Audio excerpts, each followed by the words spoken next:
നമസ്കാരം. ഇന്ന് പൈനാപ്പിൾ കേസരി റെഡിയാക്കാം. ആദ്യം തന്നെ ഒരു പൈനാപ്പിൾ എടുത്ത് തോല് കളഞ്ഞ് അതിൻ്റെ കാൽഭാഗം ചെറിയ പീസാക്കി ഒരു ട്രേയിലേക്ക് അരിഞ്ഞ് വെച്ച് ഗ്യാസ് ഓൺ ചെയ്ത് കടായി വെച്ച് ഒരു ടേബിൾ സ്പൂൺ നെയ്യ് ഒഴിച്ച് കൊടുത്ത് കുറച്ച് കിസ്മിസും അണ്ടിപ്പരിപ്പും ബദാമും ഇട്ട് കൊടുത്ത് ഒന്ന് വറുത്തെടുക്കണം. ഇനി പ്ലേറ്റിലേക്ക് മാറ്റി കൊടുക്കാം. ഒരു ടേബിൾ സ്പൂൺ നെയ്യ് ഒഴിച്ച് കൊടുത്ത് ഒരു ബൗൾ റവ, തടിച്ച റവയായിട്ട് കൊടുക്കുന്നത്. എന്നിട്ട് നല്ലപോലെ ഒന്ന് ഇളക്കി കൊടുക്കുക. കുറച്ച് കളർ മാറുമ്പം പ്ലേറ്റിലേക്ക് മാറ്റാം. കളറൊന്ന് മാറിയിട്ടുണ്ട്, പ്ലേറ്റിലേക്ക് കോരിയിടാം.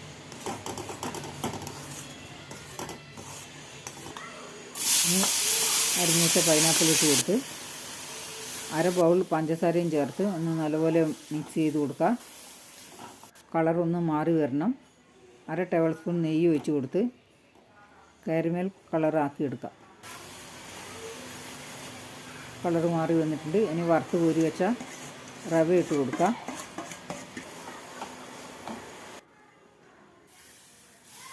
ഒരു ബൗൾ റവക്ക് 3 ബൗൾ വെള്ളം ഒഴിച്ച് കൊടുക്കാം. നല്ലപോലെ ഒന്ന് മിക്സ് ചെയ്യുക.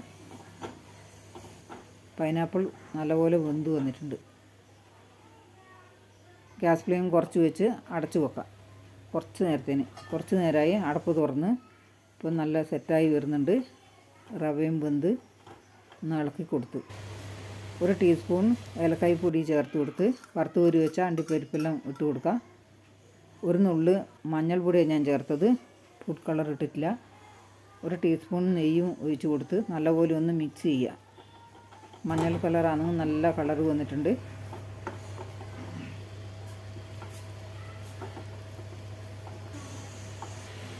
ഇനി അര ബൗൾ പഞ്ചസാരയും ചേർത്ത്